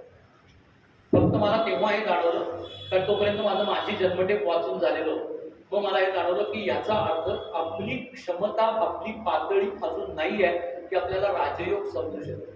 कारण राजयोग समजण्यासाठी आजही मी सांगतो की तुमची आध्यात्मिक उंची एका लेवलपर्यंत जायला लागते, एका स्तरापर्यंत जायला लागते. त्याशिवाय तुम्हाला रामकृष्ण परमहंस, योगी अरविंद, विवेकानंद हे वाचून आकलन होत नाही. तुम्ही शब्द वाचू शकता, पण ते आकलन करून तुमच्यामध्ये घेण्यासाठीची जी एक पातळी आणि दर्जा यायला लागतो त्यासाठी तुम्हाला खूप काही करावं लागतं. जन्मठेप ज्या वेळेला मी दुसऱ्यांदा वाचायला घेतलं तोपर्यंत वाचतानाची मला एक सवय लागलेली होती जी खूप चांगली आहे. ते म्हणजे मी पहिल्या पानापासून वाचायला सुरुवात करायला लागलो. नाही तर आधी एक आपल्या सगळ्यांना सवय असते बघा, आपण शेवटची पानं पहिली वाचतो. कुठली रहस्यमय कादंबरी असेल तर आधी सस्पेन्स काय ते बघतो आणि मग पहिल्यापासून वाचायला लागतो. किंवा आधी कथेचा शेवट काय ते आपल्याला एक सवय असते. तर ते त्याला मी म्हणतो हे अगदी बिगिनिंग पहिले जे वाचक असतात त्यांच्याप्रमाणेच आहे. त्याप्रमाणे मी तेव्हाही पहिल्यांदा जन्मठेपेची शेवटची पानं वाचली तीही मला कळली नव्हती आणि नंतर मला सवय लागली ती म्हणजे पहिल्या पानापासून, म्हणजे अर्पण पत्रिका कोणाला दिलेली आहे, याचा प्रकाशक कोण आहे, याचे कॉपीराइट्स कोणाला दिलेले आणि पुस्तकाची किंमत किती आहे, इथपासूनची पानं वाचत गेलो आणि एका पानावर मी अडखळलो आणि तिथे मला सावरकरांमधला लेखक, सावरकरांमधला मराठी लेखक, जन्मठेप या पुस्तकाची किंमत माझ्या मनामध्ये अचानक फार वरच्या स्तराची झाली. कारण त्या पानावर असं लिहिलेलं होतं, वाचक हो, जर हे पुस्तक वाचताना पानावर तुम्हाला कंटाळा आला तर ते या पुस्तकाचं यश आहे. कारण या पुस्तकात जे लिहिलंय ते जगताना आम्हाला किती कंटाळा आला असेल याचा थोडा तरी अनुभव तुम्हाला वाचताना येईल, म्हणून ते त्या पुस्तकाचं यश असेल असं सावरकरांनी लिहिल्यावर सावरकरांच्या बद्दलचा तर जो काही आदर होता तो देवत्वापर्यंत गेलाच, पण पुस्तकाबद्दलचाही माझा आदर, पुस्तक लेखनाबद्दलचाही माझा आदर, माझा अभ्यास हा एकदम दुरावा की खरोखर एखाद्या माणसाचे इतके थेट भेटणारे अनुभव आपल्याला जर तीच भावना देत असतील जी त्यांना ते अनुभव घेताना मिळालेले असतील आणि ते जसंच्या तसं या पुस्तकावर मांडलेलं असेल तर ते या पुस्तकाचं यश आहे असं मला वाटतं. आणि मग जन्मठेप वाचून काढलं. मग नंतर मी त्यांच्या जन्मठेप वाचल्यानंतर मी त्या तुलनेने सोपी असलेली त्यांची पुस्तकं वाचली. म्हणजे नाशिकच्या आठवणी असतील, लंडनची बातमीपत्र असतील, इतर जी त्यांनी लिहिलेली पुस्तकं होती ती वाचायला, मग काळे पाणी असेल, मग मला काय त्याचे म्हणजे मोपल्यांच्या बंडावरती लिहिलेलं असेल, मग त्यांची सगळी नाटकं वाचायला सुरुवात केली. आणि मग माझ्या असं लक्षात आलं की सावरकरांची मराठी भाषा ही मराठी भाषेचा एक अद्वितीय आविष्कार. ज्या पद्धतीचे मराठी शब्द सावरकर लिहितात, ज्या पद्धतीची स्वगत सावरकर लिहितात, म्हणजे मी जसं म्हणतो की आम्ही एक नाटककार म्हणून ज्या वेळेला मी त्याच्याकडे बघायला लागतो त्यावेळेला मला असं वाटतं की संवादातलं पात्र काय भावनेने आणि काय स्पीडनी बोलणार आहे नाटक सादर करताना, तोच स्पीड वाचतानाही माणसांच्या मनामध्ये तयार व्हावा किंवा तो वेग मिळावा यासाठी शब्दांची इतकी चपखल रचना त्या संवादांमध्ये किंवा त्या वर्णनामध्ये किंवा त्या ललित लेखामध्ये सावरकरांनी केलेली वेळोवेळी दिसते. असे सावरकर ज्यावेळेला भाषा शुद्धीसारखं कार्य, कारण ते करताना सावरकरांनी ज्यावेळेला भाषा शुद्धीचं कार्य हाती घेतलं त्यावेळेला सावरकरांवरती स्थानबद्धतेच्या अटी होते. ज्यावेळेला सेल्युलर जेलमध्ये 11 महिने सावरकर राहिले आणि 11 महिन्यामधले 10 महिने 11 वर्ष, त्यातले 10 वर्ष गेल्यानंतर जेल मॅन्युअल मध्येच सेल्युलर जेलच्या जे कायदे आणि नियम होते त्याच्यामध्येच असं लिहिलेलं होतं की एखादा कैदी 5 वर्ष सश्रम कारावास भोगत असेल तर त्याला नंतर कारागृहाच्या बाहेरच्या जागेमध्ये स्वतंत्र राहण्याची, शेती करण्याची व्यवस्था आणि परवानगी देण्यात येईल आणि भारतातून त्याच्या कुटुंबियांना आणून त्यांना तिथे संसार करता येऊ शकतो असं जेल मॅन्युअल मध्ये लिहिलेलं आहे. सावरकरांनी मंच काहीही केलेलं नाही. सावरकरांवरती जे माफीपत्र लिहिली वगैरे जे आरोप केले जातात, सावरकरांनीच ते जन्मठेपेमध्ये लिहून ठेवलेलं आहे की मी कशा पद्धतीचे अर्ज विनंत्या कायद्याला धरून, कायद्याचे असलेले माझे अधिकार काय आहेत हे जाणून, कारण शेवटी बॅरिस्टरीचा अभ्यास, जर बॅरिस्टर पदवी त्यांना मिळाली नव्हती तरी बॅरिस्टरीचा त्यांचा अभ्यास पूर्ण झालेला होता लंडनमध्ये, हे लक्षात घ्या. त्याप्रमाणेच त्या कायद्याला धरून मी माझ्या मागण्या मांडत होतो आणि विचारत होतो किंवा मागत होतो. त्यातलीच ही एक होती की जर तुमच्या इथे 5 वर्ष सश्रम कारावास भोगणाऱ्या कैद्याला बाहेर शेती करायची परवानगी देत असाल तर मला द्या. मी असं लिहून द्यायला तयार आहे की मी कुठल्याही कारवायांमध्ये भाग घेणार नाही, माझ्याकडून कुठलाही गुन्हा होणार नाही. आता त्याची गंमत अशी आहे की तो गुन्हा साबित झालाय का नाही, कारण सावरकरांवरती 2 जन्मठेपा झालेल्या होत्या. त्यातली एक जन्मठेप होती ती राजद्रोहाची आणि दुसरी जन्मठेप होती सदोष मनुष्यवधाची. या दोन्ही जन्मठेपांना सावरकरांनी स्वतःचा वकील दिला नव्हता, बचाव केला नव्हता. जर त्यांना माफी मागून सुटायचंच असेल तर त्यांनी आधी बचाव केला असता ना त्या खटल्याला. सावरकरांनी नाशिक इथे चालणाऱ्या खटल्याला बचावाचा वकील दिला नव्हता. याचं कारण त्यांच्याकडे अतिशय तार्किक त्याचं उत्तर होतं. मार्सेलिसला जेव्हा त्यांनी उडी घातलेली होती आणि फ्रान्सच्या स्वतंत्र देशातल्या भूमीवर त्यांनी पाय ठेवलेला होता आणि तिथल्या शिपायांनी त्यांना पकडलेलं होतं, तेव्हापासूनच त्यांचं म्हणणं असं होतं की भले मी गुन्हा करून पळून गेलेलो असेल तरी आधी मला फ्रान्सच्या पोलिसांच्या ताब्यात दिलं पाहिजे. इंग्रजांनी फ्रान्सच्या पोलिसांकडे किंवा फ्रान्सच्या गृह खात्याकडे मागणी केली पाहिजे, त्यांच्यामध्ये निर्णय होऊ दे आणि मग मला तुम्ही इकडे आणा. मला तुम्ही तसंच उचलून आणले मार्सेलिसच्या किनाऱ्यावरनं, हे बेकायदेशीर आहे. आणि मी जर इथं आता बचाव पक्ष दिला आणि बचाव करायला सुरुवात केली तर तुम्ही जे बेकायदेशीर केलेलं आहे ते कृत्य मला मान्य असं होतो, म्हणून मी बचाव करणार नाही असं स्पष्ट आवेदन सावरकरांनी त्यांच्यावरचा खटला चालू असताना दिलेलं होतं. त्यामुळे त्यांनी माफी मागण्याचा प्रश्नच येत नाही. लोक काय बोलायचे ते अश्लाघ्य टीका करणारे करू देत. त्यांनी टीका केल्याने सावरकरांचं मोठेपण ना तुमच्या आमच्या मनामध्ये ना जनमानसाच्या मनामध्ये कमी होणारे किंवा छोटे होणारे किंवा कुजो होणारे असं नाही. तर ज्या वेळेला अशा पद्धतीने त्यांनी हे लिहिलेलं होतं, त्यांनी ज्या वेळेला ही आवेदनं केलेली होती तेव्हा ब्रिटिशांनी ते मान्य केलं नाही. सावरकरांचं मराठीचं हे किती होतं, ज्या वेळेला त्यांना हे नक्की माहिती होतं, काय हा महाकवीच, ज्या वेळेला त्यांना हे नक्की माहिती होतं की आपल्याला एक जन्मठेप म्हणजे 25 वर्ष काळं पाण्याची शिक्षा 100% होणार, त्यावेळेला मनामध्ये काय विचार केलेला असेल. भाषा शुद्धीकरण हे तर डोक्यात होतं, पण ते कसं जाता जाता करत होते भाषा शुद्धीकरण.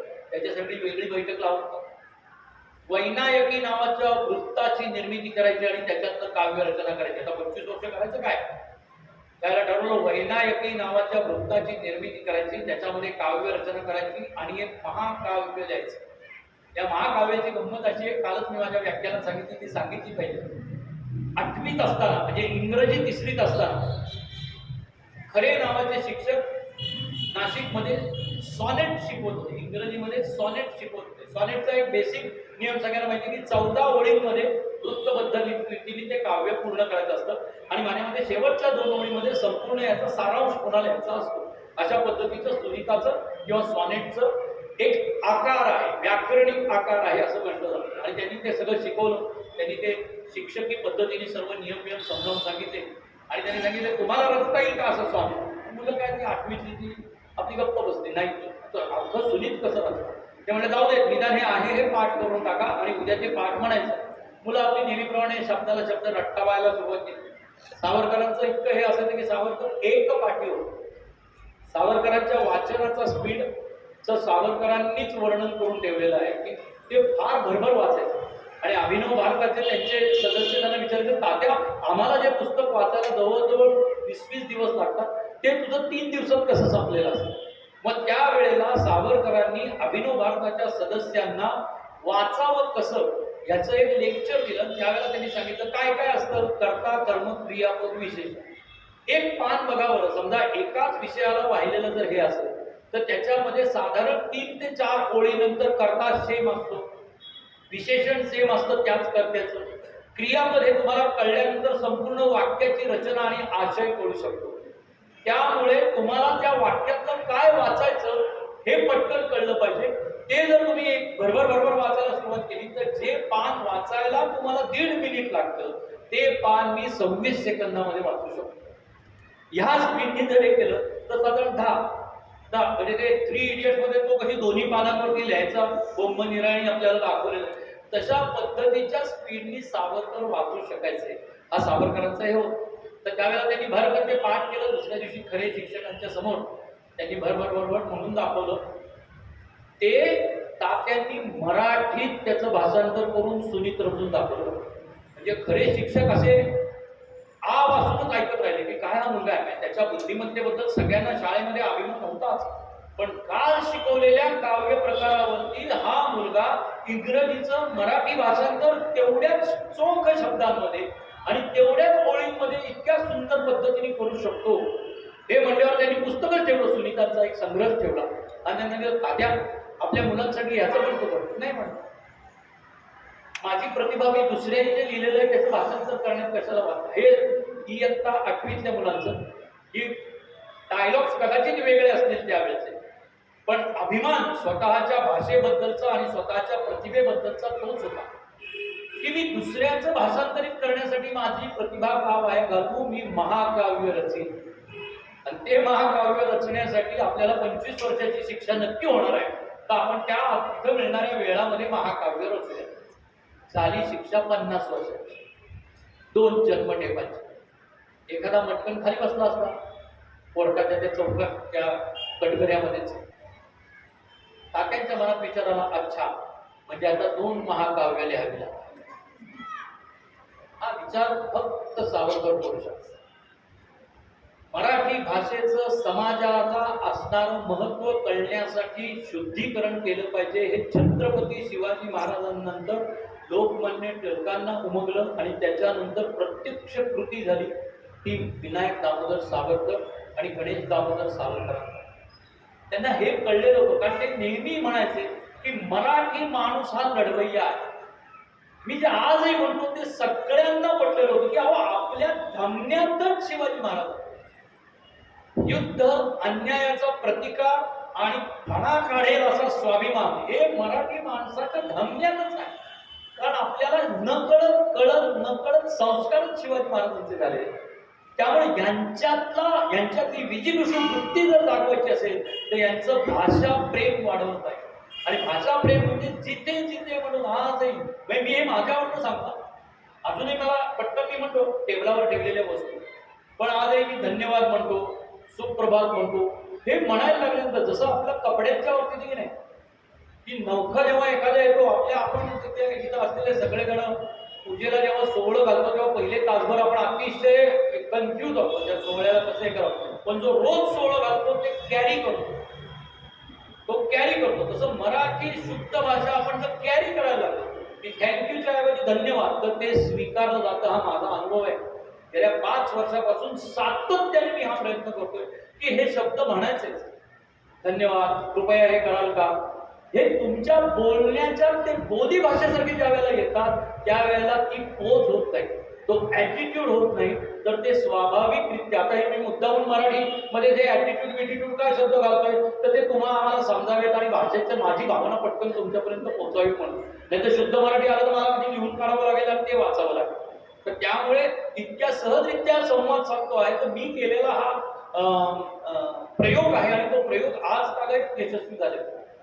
कित्येक समोरासमोर आमच्या विद्यापीठामध्ये जर मॅक्सिमम इंग्लिश काय त्यांना वाटतं काय, विशेषतः सॉरी तुम्ही प्राध्यापक असते तर मला क्षमा करा, पण प्राध्यापक मंडळीचं एक असंच असतं बघा की त्यांना ना मध्येच इंग्रजी, मराठीचे प्राध्यापक इंग्रजी बोलतात आणि इंग्रजी बोलणं समजावून सांगायचं का मला माहिती नाही.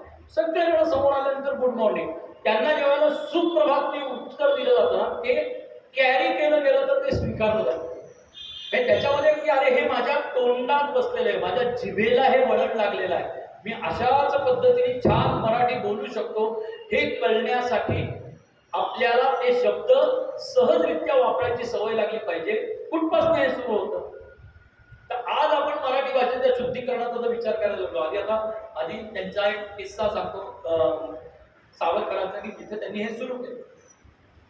भालजी पेंढारकर सगळ्यांना माहिती आहे, ज्येष्ठ चित्रपट दिग्दर्शक आणि सावरकरांचे भक्त. त्यांचा जो जयप्रभा स्टुडिओ होतो, त्या स्टुडिओला सावरकरांनी एकदा भेट द्यावी आणि तो स्टुडिओ पवित्र पावन करून टाका असं त्यांनी तात्यांना सांगितलेलं होतं. आणि ते आलो रे भाल्या असं म्हणून ते भालजी पेंढारकरांच्या स्टुडिओत गेले आणि तिथं लिहिलेलं कॅमेरा डिपार्टमेंट, डायरेक्टर्स डिपार्टमेंट. ते म्हणले काय रे ह्याच्यात तू मराठी चित्रपट करतोस आणि हे करतोस आणि हे काय सगळीकडे लिहिले. हो ना, आता हे इतकं आंघोळणी पडलंय असं भालजींकडे आलं आणि इकडे कागद. आणि त्यावेळेला पहिल्यांदा तात्यांनी अनेक प्रतिशब्द जे लिहिले आणि मग तिथनं त्यांनी ते काम सुरू केलं. छायाचित्रण विभाग, दिग्दर्शन विभाग, संकलन विभाग, असे भर 10-15 चित्रपटाशी संबंधित असलेल्या नावांचे प्रतिशब्द दिले. आणि तिथं त्यांनी साहित्यात वेळोवेळी करायचा सातत्याने प्रयत्न केलेला होता, तो प्रत्यक्ष करायला त्यांनी सुरुवात केली. ते म्हणजे प्रतिशब्द शोधणे आणि त्याप्रमाणे तिथे त्या प्रतिशब्दाची योजना करणे आणि लोकांच्या गळी उतरवणे नाही, लोकांच्या तोंड वळणी बसवण्यासाठी त्यांनी ही प्रॅक्टिस करायला सुरुवात केली. म्हणजे तात्यांचं किती विज्ञान निष्ठा होती, काय पद्धतीने तात्या विचार करत होते.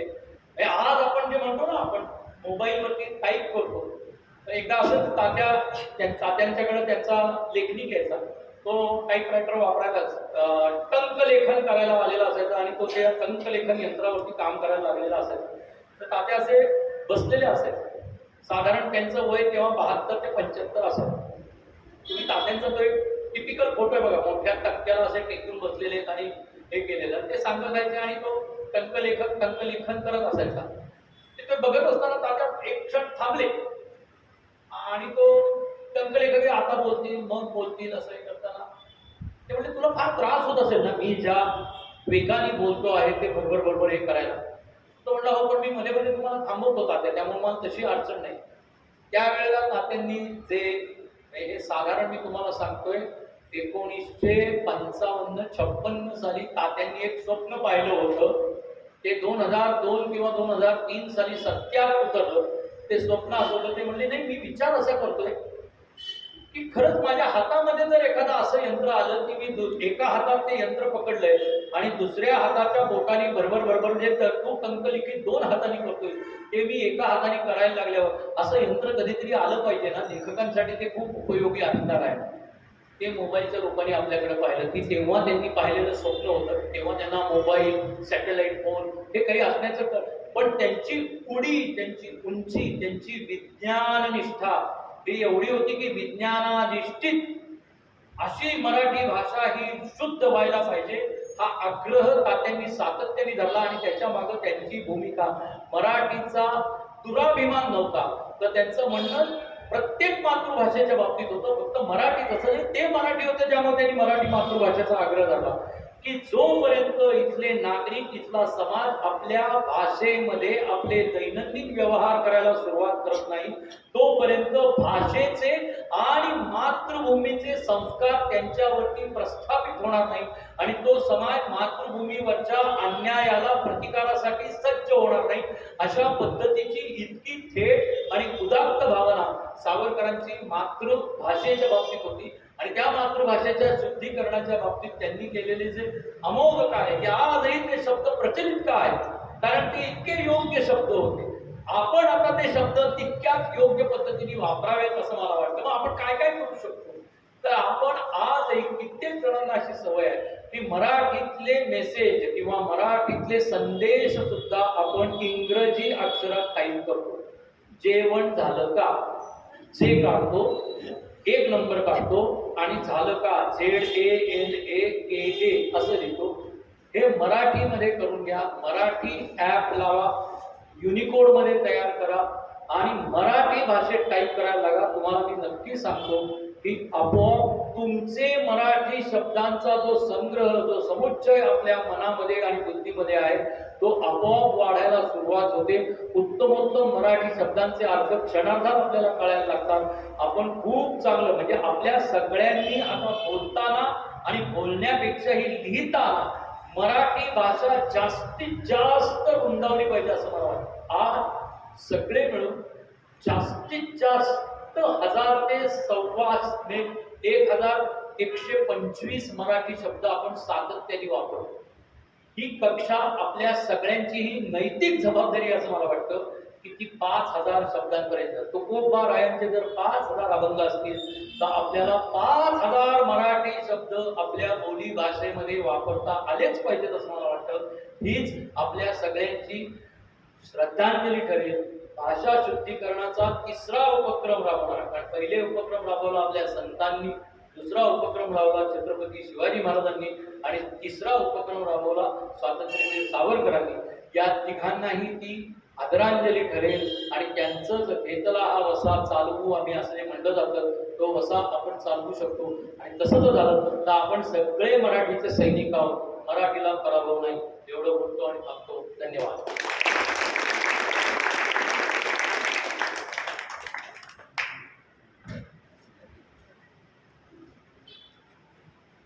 धन्यवाद सोमन सर. आता आपण कार्यक्रमाच्या आभार प्रदर्शनाकडे येतो आहे. सुरुवातीलाच गेल्या 1 तासामध्ये आपल्या बौद्ध शैलीमध्ये अगदी आशयपूर्ण आपल्याशी संवाद साधला, त्याबद्दल सोमन सर तुमचे धन्यवाद.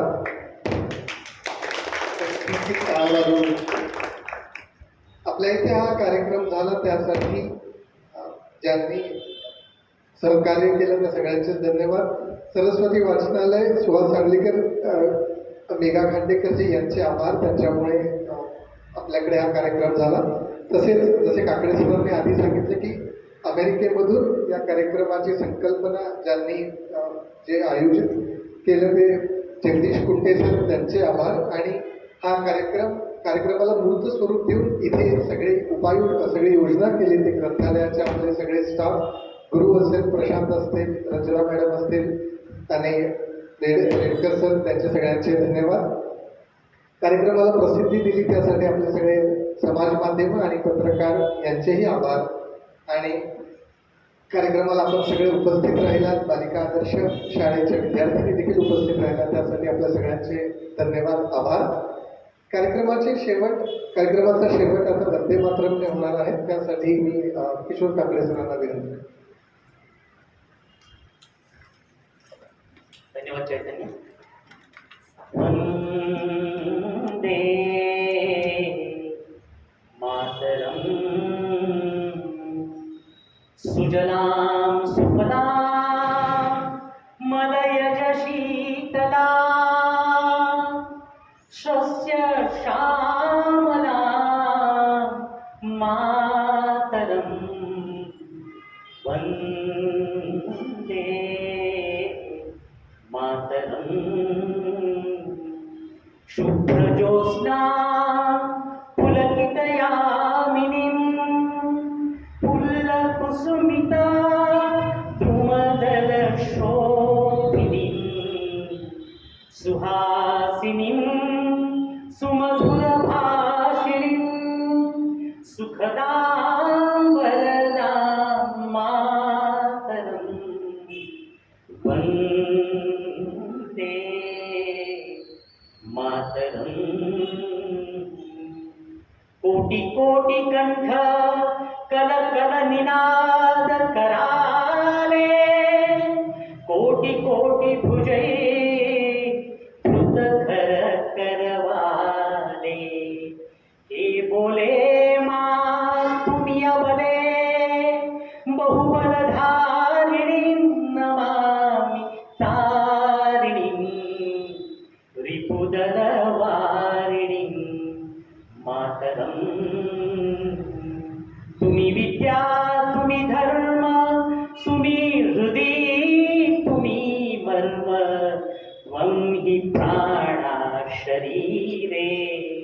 बाहुते तुम्ही मा शक्ती, हृदये तुम्ही मा भक्ती. तोमारही प्रतिमा गडी मंदिरे मंदिरे मातरम. त्वं हि दुर्गा दश प्रहरण धारिणी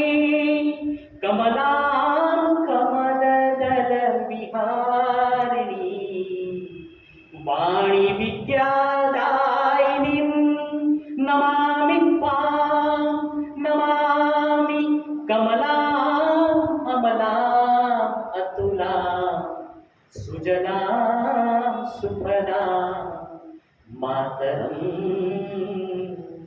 श्यामलां सरलां सुष्मितां भूषितां धरणीं धरणी मातरं वन्दे मातरं मातरं मातरं भारत माता की जय. धन्यवाद.